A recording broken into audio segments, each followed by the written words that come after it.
नमस्कार। आज हम बात करने वाले हैं झारखंड की सबसे prestigious exam JPSC civil services की।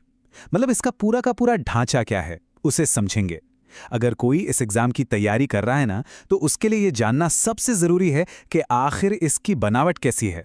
तो चलिए शुरू करते हैं। अच्छा, झारखंड में सिविल सर्वेंट बनना ये तो बहुत से लोगों का सपना है।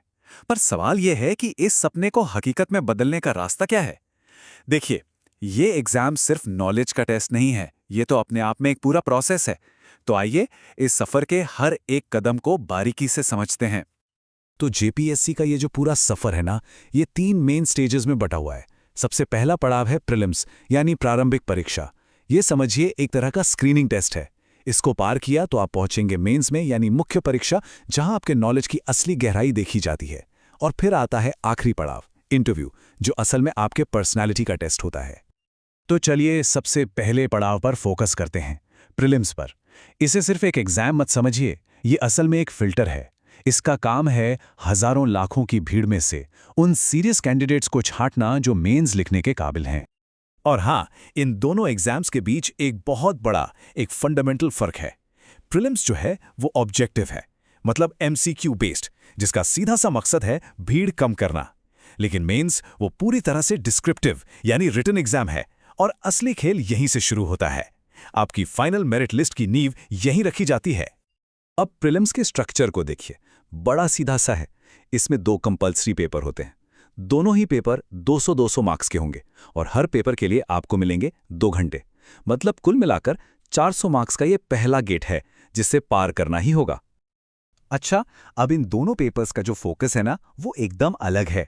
पेपर 1 जो जनरल स्टडीज का है, वो आपकी नेशनल और इंटरनेशनल लेवल की जनरल नॉलेज को टेस्ट करता है। लेकिन पेपर 2 वो पूरी तरह से, और मेरा मतलब है पूरी तरह से, झारखंड पर फोकस्ड है। और ऐसा क्यों है?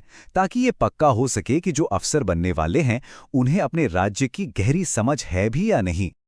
तो पेपर 1 के 100 सवालों का ब्रेकडाउन देखते हैं। साफ साफ दिख रहा है कि हिस्ट्री, साइंस और करंट अफेयर्स, इन जैसे सब्जेक्ट्स का वेटेज सबसे ज्यादा है। मतलब एक ब्रॉड जनरल नॉलेज होना कितना ज्यादा जरूरी है, ये बात यहां से एकदम क्लियर हो जाती है। अब आते हैं पेपर 2 पर, और यहां पूरा गेम झारखंड स्पेसिफिक हो जाता है। सबसे ज्यादा सवाल कहां से आ रहे हैं? लैंड रिलेटेड लॉज जैसे सीएनटी एसपीटी एक्ट्स, फिर इंडस्ट्रियल पॉलिसी और एनवायरनमेंट से। इससे एक बात तो साफ है कि राज्य के जो एडमिनिस्ट्रेटिव मुद्दे हैं, उनकी समझ बहुत बहुत जरूरी है। तो जैसे ही प्रीलिम्स का हर्डल पार होता है, आता है दूसरा और सबसे क्रूशियल स्टेज, मेंस एग्जाम। अब यहां खेल बदल जाता है। एमसीक्यू की दुनिया से निकलकर अब आपको लिखने वाले जवाब देने हैं। यहां सिर्फ ये नहीं देखा जाएगा कि आपको क्या पता है, बल्कि ये परखा जाएगा कि आप चीजों को कितना गहरा समझते हैं और कैसे एनालाइज करते हैं। मेंस एग्जाम में टोटल 6 पेपर होते हैं। पहले 2 पेपर तो लैंग्वेज के हैं, और बाकी के जो 4 हैं वो हैं जनरल स्टडीज के अलग अलग सब्जेक्ट्स पे, जैसे कि सोशल साइंसेज, जिसमें हिस्ट्री, ज्योग्राफी आ गया, फिर कॉन्स्टिट्यूशन और पॉलिटी, इकोनॉमी, और आखिर में जनरल साइंस। और हर एक पेपर की अपनी अहमियत है। यहां एक बहुत जरूरी बात समझनी होगी, वो है इन दोनों लैंग्वेज पेपर्स के बीच का फर्क। पेपर 1 जो है वो सिर्फ क्वालिफाइंग है, मतलब 100 में से सिर्फ 30 मार्क्स लाने हैं और बस, बात खत्म। लेकिन पेपर 2, इसके मार्क्स आपकी फाइनल मेरिट लिस्ट में जुड़ेंगे, और इसमें कैंडिडेट्स को 15 भाषाओं की लिस्ट में से कोई एक चुननी होती है। तो ये पेपर बहुत स्कोरिंग हो सकता है।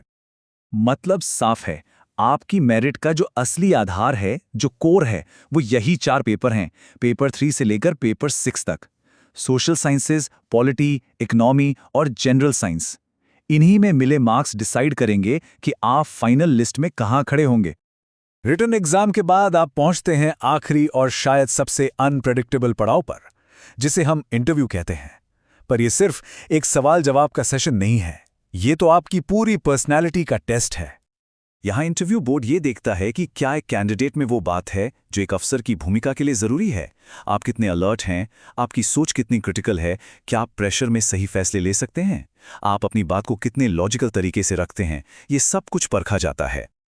और इस इंटरव्यू के लिए रखे गए हैं पूरे 100 मार्क्स, और ये 100 मार्क्स गेम चेंजर साबित हो सकते हैं। ये आपकी रैंक को बना भी सकते हैं और बिगाड़ भी सकते हैं, क्योंकि ये सीधे आपके मेंस के स्कोर में जुड़ जाते हैं। तो चलिए अब इन सारे टुकड़ों को जोड़कर देखते हैं। आखिर फाइनल मेरिट लिस्ट बनती कैसे हैं? इस पूरे स्कोर के कैलकुलेशन को समझते हैं। तो आपकी फाइनल रैंकिंग का जो सबसे बड़ा हिस्सा है वो आता है आपके मेंस एग्जाम से। 6 रिटन पेपर्स को मिलाकर टोटल होते हैं 1050 मार्क्स। आपकी सक्सेस स्टोरी की स्क्रिप्ट यहीं लिखी जाती है। अब इन 1050 मार्क्स में जोड़े जाते हैं इंटरव्यू के वो 100 मार्क्स। ये आपकी फाइनल रैंक को वो आखिरी टच देते हैं, और जैसा मैंने कहा, कई बार यही 100 मार्क्स डिसाइडिंग फैक्टर बन जाते हैं। तो इस तरह इन दोनों को मिला के ग्रैंड टोटल बनता है 1150 मार्क्स का, और इसी ग्रैंड टोटल के बेसिस पर बनती है फाइनल मेरिट लिस्ट, जो ये तय करती है कि झारखंड का अगला सिविल सर्वेंट कौन होगा। तो कुल मिला के जेपीएससी एग्जाम सिर्फ किताबी ज्ञान का खेल नहीं है। इसमें कामयाब होने के लिए 3 चीज़ों का एक परफेक्ट बैलेंस चाहिए। एक तो ब्रॉड जनरल नॉलेज, दूसरा झारखंड की बहुत गहरी समझ, और तीसरा एक मजबूत एनालिटिकल माइंडसेट। तो अब जब जेपीएससी का पूरा ब्लूप्रिंट एकदम साफ है, एक सवाल तो बनता है, एक कामयाब तैयारी की स्ट्रैटेजी बनाने के लिए सबसे पहला कदम क्या होना चाहिए?